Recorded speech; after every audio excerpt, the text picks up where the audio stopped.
وعلیکم ورحمۃ اللہ وبرکاتہ۔ جس بھائی نے یہ سوال کیا تھا کہ کیا قادری صاحب تک حجت تمام ہوئی، ان کے لیے میں نے یہ لجنہ دائمہ کا فتویٰ 4144 فتویٰ نمبر ہے، یہ بھیج دیا ہے۔ یہ اس بھائی کو آگے بھیج دیا جائے۔ سائل نے پوچھا کہ مصر میں کوئی ایسا شخص ہے جو اللہ کے ساتھ شرک کرتا ہے، غیر اللہ کو پکارتا ہے یا ذبح کرتا ہے، تو کیا اس کی جہالت اس کے لیے عذر بنے گا؟ تو لجنہ دائمہ میں سعودی عرب کے تمام علماء نے جو لجنہ کے اندر ہیں یہ فتویٰ دیا کہ ایسے شخص کے لیے اس کے لیے یہ جہالت عذر نہیں ہوگا،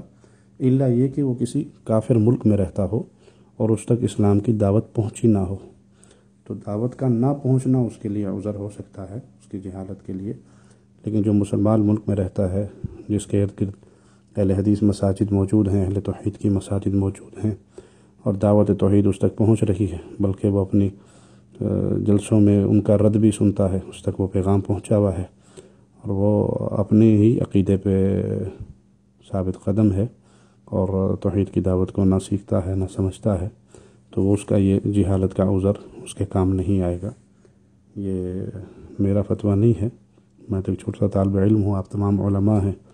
آپ سب کا علم بھی مجھ سے زیادہ ہے اور میں علم میں بھی اور عمل میں بھی کمزور ہوں۔ اللہ آپ پہ رحمت فرمائے۔ یہ لجنہ دائمہ کا فتویٰ ہے، تو جس بھائی کی تشفی نہیں ہوئی اس کو یہ بھیج دیجئے کہ جو اہل توحید کے درمیان رہتا ہے، مسلمان معاشرے میں رہتا ہے، مسلمان ملک میں رہتا ہے، وہاں اہل توحید کی آواز نیٹ کے ذریعے، کیسٹوں کے ذریعے، سی ڈیز کے ذریعے پہنچی ہوئی ہیں، اور اسی ملک کے اندر اگر آپ چیک کریں گے تو آپ کو لاکھوں لوگ ایسے مل جائیں گے جو پہلے بریلوی تھے، صوفی تھے، شیعہ تھے، اور وہ علماء اہل حدیث کے دعوت سے متاثر ہو کر اہل توحید کی جماعت میں شامل ہوئے۔ تو ویسے شخص کے لیے جو ایسے معاشرے میں رہتا ہو، جہالت اس کا عذر نہیں بنے گا، واللہ اعلم۔